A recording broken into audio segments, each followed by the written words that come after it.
Hoje temos participando do CNN Prime Time o especialista CNN em economia, Sérgio Vale. Sérgio, muito boa noite, muito obrigado pela sua presença com a gente aqui no nosso CNN Prime Time.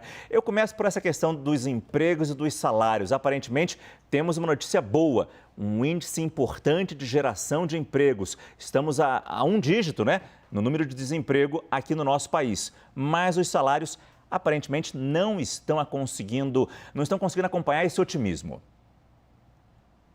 Boa noite, Márcio. Prazer estar aqui também. Olha, de fato, esse é o cenário que a gente está vendo acontecer ao longo dos últimos meses. O emprego está em recuperação, a gente vê até um crescimento forte do emprego formal pelos dados do IBGE, mas os salários, de fato, estão reagindo muito lentamente. A gente teve um crescimento forte 2 anos atrás com o auxílio emergencial, só que a inflação muito forte que a gente está tendo desde o ano passado, esse ano também, está corroendo o salário da população. Então, você tem uma recuperação de emprego, mas é uma recuperação sem renda, né? A massa de renda, que a gente chama a multiplicação do emprego pela renda, está crescendo ainda num ritmo muito pequeno, muito lento. Então, quando a gente olha para frente, esse cenário de uma inflação ainda presente até o final do ano, esses reajustes que ainda estão abaixo da inflação, como você bem lembrou agora, com os dados da FIPE, coloca aí uma sinalização de que, olha, emprego está indo bem, a gente está conseguindo contratar mais, mas para ter salários mais elevados, a gente vai ter que ter uma recuperação mais prolongada da economia para esses salários começarem a crescer acima da inflação e a gente ter uma recuperação de renda mais efetiva. Fala mais do Brasil um pouco mais para frente nessa nossa conversa, Sérgio, mas é fundamental te perguntar sobre o quanto surpreendeu você mais um trimestre de queda do PIB lá nos Estados Unidos. Recessão técnica, a taxa de juros vai ter que subir mais, exatamente como aconteceu ontem. Qual é a sua visão desse momento americano? Pois é, a recessão americana, a gente imaginava que fosse acontecer mais para frente, mas ela já começou a aparecer agora, né? Recessão técnica, de fato, com 2 trimestres em sequência, em queda, como a gente está vendo acontecer agora, não afasta ainda a possibilidade da gente ter novas quedas nos próximos trimestres. A taxa de juros nos Estados Unidos começou a subir mais recentemente, a inflação ainda está muito pressionada. A gente precisa lembrar, né, Márcio, que nos 2 primeiros trimestres desse ano a gente teve queda de PIB, né, a economia americana enfraquecendo, mas mesmo assim a inflação continua acelerando.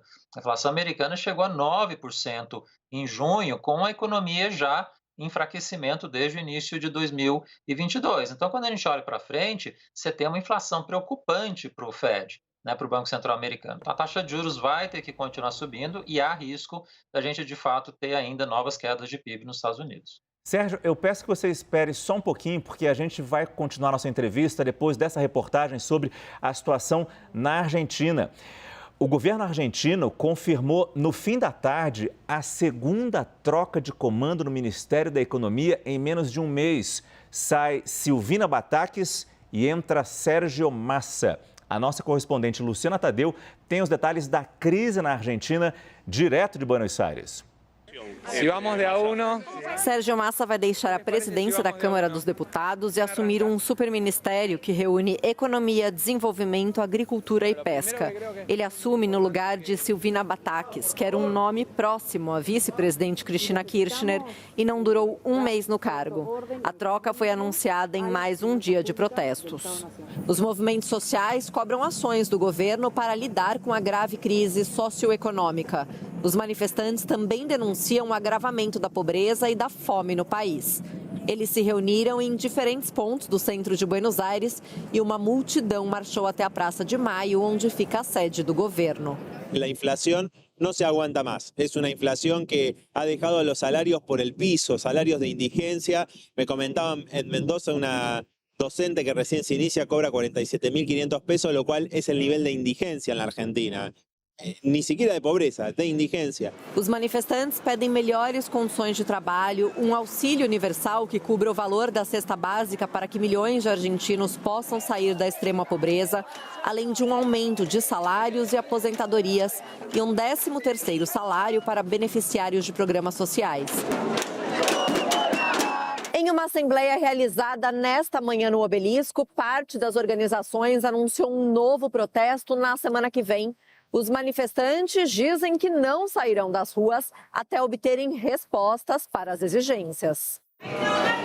Nos últimos 12 meses, a inflação acumulou alta de 64% na Argentina, a maior em 3 décadas. Até o fim do ano, o índice pode passar dos 90%.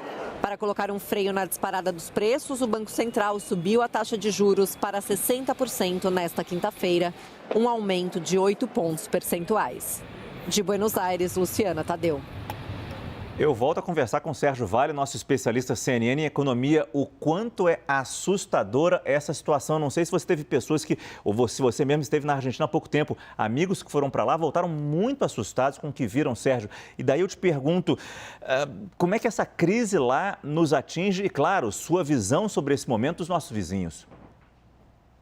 Olha, a crise argentina, de fato, está entrando num momento muito grave, muito complicado. Essa inflação que eles estão chegando agora provavelmente vai aí chegar nos 100% nos próximos meses, começo do ano que vem, provavelmente. É muito difícil de ser debelada se você não tiver, de fato, uma união entre governo executivo, entre Congresso, para conseguir lidar com isso. Esse movimento de trazer o Congresso, de certa forma, mais próximo do governo, através do presidente do Congresso, pode eventualmente ajudar um pouco no curto prazo, mas não resolve a questão principal. Para lidar com essa inflação, eles vão ter que fazer um plano de estabilização severo, que passa por um controle fiscal muito importante e passa por algum tipo de controle de taxa de câmbio, alguma âncora nominal, como a gente considera, para tentar controlar a inflação no curto prazo. Mas para fazer isso, Márcio, precisa ter muita força política dentro do Congresso, dentro da sociedade. E é tudo que um governo que está muito fraco e está se enfraquecendo rapidamente não tem.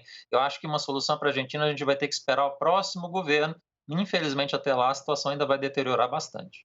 Sérgio Vale, nosso especialista CNN em economia. Muito obrigado pela sua presença mais uma vez com a gente aqui no nosso CNN Prime Time. Boa noite, Sérgio. Boa noite, Márcio. Obrigado. Até a próxima. Obrigado a você.